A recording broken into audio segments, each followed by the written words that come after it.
어떻게 하면 더 행복한 삶을 살 수 있을까요? 저는 그 답으로 지난주에 우리 인생이 행복하려면 신앙생활이 행복해야 한다 말씀을 드렸습니다. 신앙생활이 행복하려면 교회 생활이 행복해야 된다. 교회 생활이 행복하려면 교회 생활을 하는 가운데 시시때때로 만나는 장애물들을 잘 극복해야 된다라고 말씀을 드렸고, 오늘은 그 두 번째로 따라서 합시다. 사람의 장애물을 넘어서라. 다시 한번 사람의 장애물을 넘어서라. 예, 앞에서 말씀드렸지만 신앙생활은 하나님과의 관계, 나와 너와의 관계, 수직적이고 수평적인 관계를 잘 맺고 사는 게 신앙생활이라 해도 과언이 아닐 거예요. 그런데요, 수직적인 관계 속에서 하나님께서 우리의 장애물이 될 일은 없어요. 하나님은 완전하시니까, 하나님은 신실하시니까 하나님에게는 전혀 문제가 없습니다. 그런데 나와 너와의 관계 속에서는 문제가 있을 수 있습니다. 왜요? 우리는 완벽하지 못하잖아요. 생각도 다르고, 살아온 환경도 다르고, 가치관도 다르고, 다 다른 사람들이 모여서 함께 하노라면 장애물 될 수 있지요. 서로가 상처를 주기도 하고 상처를 받기도 할 수 있습니다. 그것을 감안해야 합니다. 그런데 그것을 감안한다 하더라도 인간관계 속에서 기본이라는 게 있잖아요. 기본. 요즘은요, 기본이 잘 안 지켜지는 시대인 것 같아요. 그러다 보니까 아주 사소한 것으로 마음이 상하기도 하고, 사소한 것으로 상처를 주기도 하고 받기도 해요. 그래서 요즘은요, 기본만 잘해도 괜찮은 사람이라고 인정받는 시대가 된 것 같아요. 그래서 저는요, 이 시간 우리가 인간관계를 이루어 나가는 데 있어서 기본이 되는 부분들에 대해서 한 7가지 정도 한번 이야기하려고 그래요. 사랑하는 성도 여러분, 인간관계의 기본이 무엇이라고 생각을 하십니까? 많이 있겠지만 사람과 사람이 만나서 관계를 이루고 나아가는 데 있어서 어쩌면 가장 많이 이야기 되어지는 게 뭐냐면 말이죠. 말. 대화. 이 말로 관계를 맺어가잖아요. 그래서 저는 이 시간 첫 번째로 우리 인간관계의 기본이 뭐냐라고 할 때 잘 말하는 사람이 되어야 한다라는 것을 말씀드리고 싶어요. 뭘 잘하자고요? 네, 말은 말 잘하는 사람이 있는가 하면 잘 말하는 사람이 있다라고 누차 강조를 했어요. 우리는요, 말 잘하는 사람을 넘어 잘 말하는 사람이 되어줘야 할 것입니다. 할렐루야. 잘 말하는 사람이란 생각하면서 말하는 사람. 생각하면서 말하는 사람. 나의 이 말이 덕스러운 말인가? 누군가에게 용기를 주는 말인가? 기쁨을 주는 말인가를 생각하면서 말하는 사람, 그걸 보고 우리는 잘 말하는 사람이라고 그래요. 말 잘하는 사람은 그냥 생각 없이 말을 잘할 수 있어요. 근데 우리는 잘 생각하면서 경우에 합당한, 상황에 합당한 그런 말을 할 줄 아는 잘 말하는 사람들이 되어야 될 것입니다. 그렇게 되어지기를 원하시면 아멘 합시다. 그래서 우리는요, 이런 기도를 했으면 좋겠어요. 하나님, 나에게 학자의 혀를 주셔서 경우에 합당한 말을 하게 하옵소서. 하나님, 내 입술에 파수꾼을 세워주셔서 내가 해야 할 말인지 하지 말아야 될 말인지를 구분하여 하게 하여 주옵소서. 사람들이요, 이 구분을 하지 못하고 그냥 말하는 경우들이 많아요. 자기 입장에서 자기 생각만을 가지고 내가 말하는 것이 공동체에 어떤 해를 끼치는지, 상대에게 어떤 아픔을 주는지 이런 걸 생각하지 않고 그냥 내뱉는 말들 위험해요. 공동체를 깨뜨려요. 그럼 우리는 좀 생각하면서 말하는 자가 되자라는 것입니다. 잘 말하는 저와 여러분이 되기를 주님의 이름으로 축복합니다. 두 번째로는요, 잘 말하는 것도 중요하지만 잘 듣는 것도 중요합니다. 대인관계의 기본이요, 잘 들어야 돼요. 경청을 잘 해야 돼요. 잘 경청하는 건 기본이잖아요. 그런데 저는 이 시간 그보다 한 단계 더 나아가서 잘 들어야 된다는 것은요, 말하는 사람의 본심을 좀 들었으면 좋겠어요. 진심을 들었으면 좋겠어요. 여러분, 앞에서 잘 말해야 된다, 생각하면서 말해야 된다라고 말씀을 드렸고 여러분들은 아멘을 하셨지만 성격상 생각하면서 차분하게 말을 하시는 분들이 있는가 하면 성격상 그냥 생각 없이 툭툭 뱉는 그런 말을 하는 분들이 있어요. 말이 먼저 나가는 사람들이 있어요. 그런데 그렇게 말하는 분들의 말은 깊이 생각하고 하는 말들이 아니에요. 의미를 다 부여하고 하는 말들이 아니에요. 그냥 툭툭 던지는 말들이에요. 그런데 우리가 들을 때 그 모든 말들을 다 의미를 부여해서 들으면 참 피곤해져요.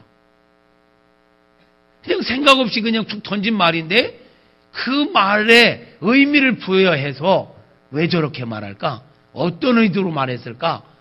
이렇게 따지기 시작하면 참 피곤해진단 말이죠. 그러므로 여러분, 잘 들어야 된다는 것은 저 사람이 지금 그냥 던진 말인지 어떤 의도성을 가지고 던진 말인지 그냥 생각 없이 그냥 순간 튀어나오는 생각을 툭 던진 말인지 본심과 진심을 헤아리면서 말을 새겨들을 수 있어야 되겠다라는 거예요. 그래야 우리가 상처받지 않아요. 그래야 우리가 내 마음을 지킬 수가 있어요. 말을 잘 들을 수 있기를 축복합니다. 이게 기본은 대화예요. 잘 말하고 잘 듣는 거, 이것만 돼도 우리 공동체 안에 문제는 많이 사라질 것 같아요. 잘 말하십시다. 잘 알아들으십시다. 세 번째로 우리 관계의 기본은요, 무례히 행하지 말아야 돼요. 무례하지 말아야 돼요. 친할수록에, 가까울수록에 무례하면 안 돼요. 사랑은 무례히 행치 않는 거라고 그랬어요. 성도 여러분, 부부간에도 무례하면 안 돼요. 성도간에도 무례하면 상처를 주게 되고 상처를 받게 돼요. 무례하지 맙시다. 서로를 존중할 수 있기를 축복합니다. 우리의 단어 속에, 말 속에 가르치려고 하는 습관, 명령어, 이런 단어들을 많이 쓰게 되는 경우를 보게 돼요. 특별히 선생님들, 특별히 유치원 선생님들, 우리 유치원 하시는 선생님들이 많이 계신데 매일같이 아이들을 가르치는 일을 하시다 보니까 나도 모르게 가르치려고 하고 나도 모르게 지시하는 그러한 어투가 많아요. 그 듣는 사람 기분 나쁠 수 있거든요. 그래서 무례히 행하지 않도록 우리가 늘 조심하는 게 좋습니다. 그렇게 되어지기를 주님의 이름으로 축복합니다. 네 번째로는요, 인간관계의 기본이 뭐냐면요, 주고받는 거예요. 뭐라고요? 주고받는 거. 관계를 잘 이루어가려면 주고받는 관계가 돼야 돼요. 잠깐 보고 말 사람이라면 몰라도 우리 관계가 오랫동안 지속되기를 원한다면 주고받는 관계가 돼야 돼요. 이거는 교회에서뿐만 아니라 우리 인간 관계 다 그래요. 여러분, 친구들과 만나도요, 밥 한 번 친구가 사면 나도 한 번 살 수 있는, 그게 돼야 이 관계가 오래되죠. 어떤 사람은 늘 사주는 것만 먹고 자기가 살 차례가 되면 안 사. 그러면 그 친구는 오래 가지를 못해요. 그렇죠? 일방적으로 계속 달라고만 하면 안 되거든요. 교회도 마찬가지야. 아무리 사랑의 공동체라고 하지만 교회도 역시 주고받는 관계예요. 이거 잘 유지할 수 있기를 축복합니다. 내가 병원에 입원했다? 그럼 누군가가 문병 왔다? 그럼 나도 그분이 원하면 갈 수 있어야지요. 내 경조사에 찾아왔다? 그럼 나도 그걸 기억했다. 그분의 경조사에 찾아가야지요. 이런 부분들이 잘 되어질 때 교회 생활이 행복한 거예요. 다섯 번째로, 아름다운 인간관계, 행복한 교회 생활을 위해서는 금전거래를 하지 말아야 합니다. 교회 안에서 할 수 있는 대로 성도들 간에 금전거래 하지 마십시오. 아멘 하시옵소서. 부득이해서 했을 경우라면 반드시 약속을 지키십시오. 그거 되게 부담스럽게 하면 안 됩니다. 아멘. 이런 부분으로 서로가 부담 주기 시작하면 어렵습니다. 우리가 서로 남도 아니고 친밀감이 있는데 어려울 때 도움 받아야지요. 예, 부득이할 때 할 수 있어요. 원칙은 않는 게 원칙. 근데 정말 급하고 정말 부득이할 때는 안 받을 각오로 줘. 안 받을 각오로 빌려줘요. 근데 이게 꼭 부득이한 경우가 아닌데 자기의 어떤 낭비심 때문에, 어떤 습관 때문에 돈을 막 빌리는 게 습관된다. 그러면 안 돼. 그런 거 돈거래하면 안 돼. 그리고 부득이 빌렸다면 최대한 빨리 갚고 갚으려고 하는 노력을 해야 됩니다. 의외로 교회 안에 이런 돈 거래 문제 때문에 문제가 되는 경우들이 많아요. 아직까지 우리 교회는 그런 부분이 없었지만 앞을 보고 지금 제가 말씀드리는 거예요. 이런 부분에서 철저할 수 있기를 부탁하고 축복합니다. 여섯 번째로, 인간관계의 기본이 뭐냐? 행복한 교회 생활을 위해서 우리가 해야 될 게 뭐냐? 교회는요, 신앙공동체예요. 그렇죠? 신앙공동체는 신앙공동체로 이어져야 돼요. 신앙적인 부분이 아닌 사업상의 문제라든지 이러한 문제로 서로에게 부담 주기 시작하면 교회가 불편해지기 시작해요. 그러므로 사업적인 문제로 부담을 주지 말아야 합니다. 신앙공동체는 신앙공동체이어야 돼요. 여러분, 1층에 가면 게시판에 우리 사랑하는 성도님들이 운영하는 기업들을 다 게시해 놓았어요. 식당부터 해서 학원 또는 보험하는 것까지 다 써놨어요. 혹 여러분이 뭔가 하는데 이름이 안 들어갔으면 의도적으로 뺀 거 아닙니다. 이야기하세요. 제가 뭐 하는데 빠졌습니다. 그거 이야기해 주세요. 자, 그걸 써놓은 의미가 뭘까요? 의도가 뭘까요? 그거는 우리 사랑하는 성도님들이 이런 일들을 하고 있습니다. 우리 성도님들 그거 보시고 필요한 부분이 있으면 할 수 있는 대로 우리 성도님들의 것을 애용하십시오. 라는 의도에서 기업체 소개를 하고 있어요. 교회적으로는 그걸 공개하고 우리 성도들 모두가 누가 이야기하지 않아도 할 수 있다면 성도들의 업체를 애용하는 걸 원칙으로 하는 건 당연한 거예요. 그런데 당사자들이 이것을 가지고 자꾸 만날 때마다 부담을 주기 시작하면 공동체가 불편해지기 시작한다라는 거예요. 그래서 이런 부분들이 없어야 행복한 교회 생활을 할 수가 있다라는 거예요. 더 나아가 행복한 교회 생활을 위해서는요, 적극적으로 사람을 이해하고 타인의 잘못을 용서할 수 있어야 합니다. 앞에 이야기한 6가지는 소극적인 면에서 우리가 좀 조심하자라는 거였어요. 사람의 장애물을 넘어서라 그랬어요. 장애물을 넘어서기 전에 우리가 장애물을 안 만드는 게 더 좋지요. 제가 앞에서 이야기한 6가지는요, 장애물을 할 수 있는 대로 우리가 만들지 말자라는 거예요. 말 조심하고, 어떤 말을 들어도 새겨 듣고, 잘 알아듣고, 그리고 뭐였지? 무례하지 말자. 주고받는 관계가 되자. 금전거래 하지 말자. 사업적인 문제로 부담 주지 말자. 이런 것들은 어쩌면 장애물을 설치하지 말자라는 거예요. 우리가 걸림돌이 되지 말자라는 거예요. 그런데 이런 설교를 들었고 여러분은 아멘 했지만 우리가 아무리 노력해도 완벽하지는 못해요. 우리는 조심한다고 하지만 실수할 수 있어요. 그래요. 실수할 수 있어요. 그러므로 이런 연약한 사람들이 모인 공동체는 완벽한 공동체가 아니에요. 교회 안에서 나와 다른 사람, 다른 모습의 어떤 사람들을 볼 때 손가락질 하지 말고요. 나도 부족한데 뭐, 나나 너나 부족하기는 마찬가지인데 뭐, 그러면서 이해하고 넘어가야 돼요. 용납하며 넘어가야 됩니다. 할렐루야. 그런 넓은 마음이 있게 되어지기를 주님의 이름으로 축복합니다. 사람은요, 기대의 대상이 아니라 사랑의 대상이에요. 믿음의 대상이 아니라 이해의 대상이에요. 여러분, 인간관계의 기본은요, 이해와 사랑으로 시작되어지는 것입니다. 기대하기 시작하고 믿기 시작하면요, 이게 실망하기가 쉬워요. 사람은 기대와 믿음의 대상이 아니라 사랑과 이해의 대상이다. 아멘입니까? 우리 서로 이해합시다. 그러려니 합시다. 그럴 수도 있지 합시다. 남의 잘못을 볼 때 나에게도 부족함이 있음을 인정하고 상대를 용납하고 이해하고 용서하며 사는 저와 여러분 되어지기를 주님의 이름으로 축복합니다. 오늘 본문의 말씀을 봅시다.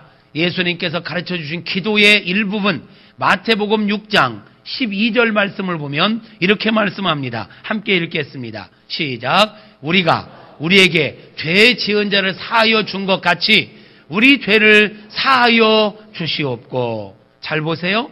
우리가 우리에게 죄 지은 자를 사하여 준 것 같이 우리 죄를 사하여 달라. 내가 먼저 나에게 실수하고 나에게 상처를 준 사람을 용서해야 나도 주님 내 죄도 용서해 주세요 하고 기도할 수 있게 된다라는 거 아니겠어요? 나는 용서하지 않으면서 나만 용서해 달라고 한다? 이거는 안 맞는 말이에요. 예수님 기도를 가르쳐 주셨잖아요. 직접 우리가 우리에게 죄진 자를 사해 주었으니 내 죄도 사해 주세요. 이렇게 기도하라는 거예요. 14절 15절을 봅니다. 시작. 너희가 사람의 잘못을 용서하면 너희 하늘 아버지께서도 너희 잘못을 용서하시려니와 너희가 사람의 잘못을 용서하지 아니하면 너희 아버지께서도 너희 잘못을 용서하지 아니하시리라. 네, 그러기 때문에 우리가 함께 지내다 보면 상처를 줄 수도 있고 상처를 받을 수도 있고 내 마음에 안 드는 부분이 있을 수도 있고 한데 그럴 때 우리는 이해하자라는 거예요. 용납하자라는 거예요. 용서하자라는 거예요. 할렐루야. 마태복음 18장 21절에 가면 이런 이야기가 나오지요. 베드로가 예수님께서 하시는 말씀을 들었어요. 용서하라는 말씀을 들었어요. 그 말을 듣고 베드로가 예수님께 이렇게 질문합니다. 우리가 형제들을 용서하되 몇 번을 용서해야 합니까? 7번 용서하면 됩니까? 예수님께서 아니 70번씩 7번이라도 용서해라. 이 말은 다 용서라는 거죠. 끝까지 용서라는 거죠. 그러면서 한 가지 그 유명한 예화를 들어요. 천국은 결산하는 자와 같은데 1만 달란트 빚을 진 사람이 있다. 1만 달란트는요 말이 안 나올 정도로 큰 금액이에요. 모르시니까 여러분 대답을 안 하시지 지금. 그거 도저히 내 힘으로는 감당할 수 없는 금액. 그 빚을 지었어. 감당할 수 없다고 사정을 하니까 이 주인이 임금이 너 내가 그거 없는 것으로 인정해 줄게. 탕감을 해줬대요. 1만 달란트를 탕감받고 이 사람이 너무 좋아가지고 나오다가 자기에게 빚진 사람 얼마? 100데나리온. 이거는요 예를 들면 1만 달란트는요 수천억이라고 한다면 100데나리온은요 10원 정도밖에 안 되는 거야. 이 정도로 차이가 나는 돈이야. 그럼 이 수천억을 탕감받았다면 10원 정도야 탕감해 줄 수 있잖아요. 근데 이 사람이 나오다가 100데나리온 자기에게 빚진 사람 만나가지고 이야기를 하는데 너 왜 돈 안 갚냐?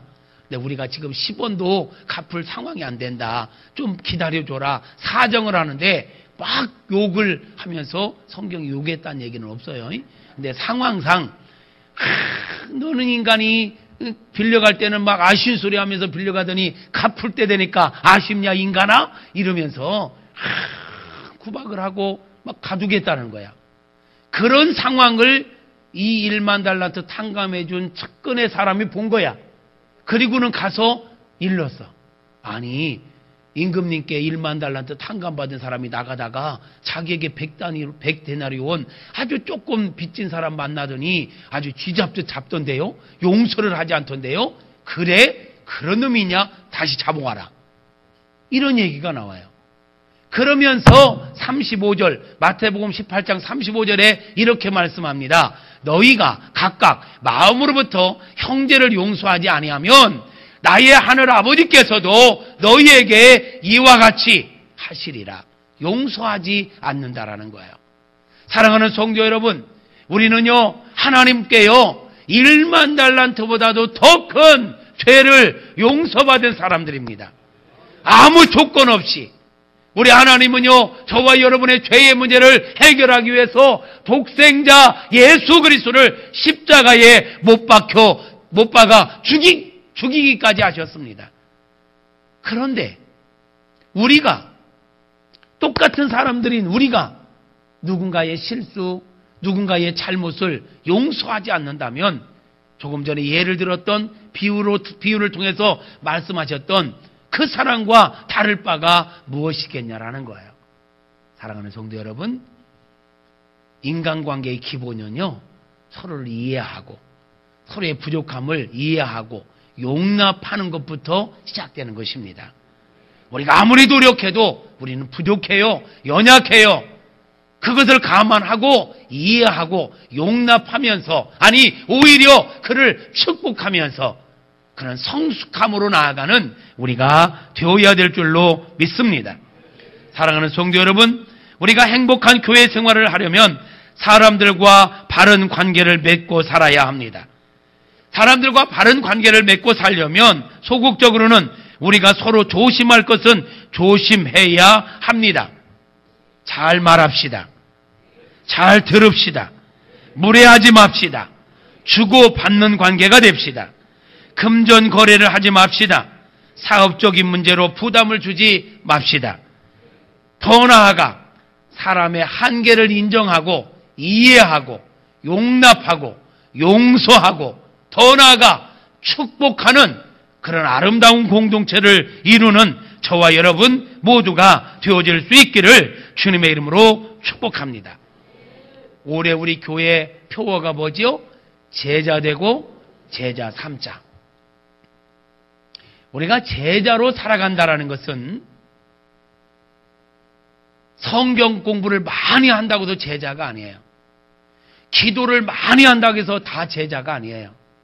제자로 살아간다라는 것은요, 삶의 현장 속에서 내가 만나는 사람들과의 관계성 속에서 우리 예수님의 마음을 가지고 예수님의 가르침을 따라 이해하고 용납하며 축복하며 살아가는 것, 이게 제자의 삶인 줄로 믿습니다.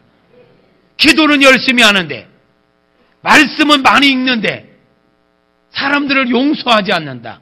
용납하지 않는다. 이해하지 않는다. 마음을 아주 좁게 먹고 그냥 사람들과 늘 부딪히며 산다. 이거는 주님의 제자의 삶이라 볼 수가 없지요.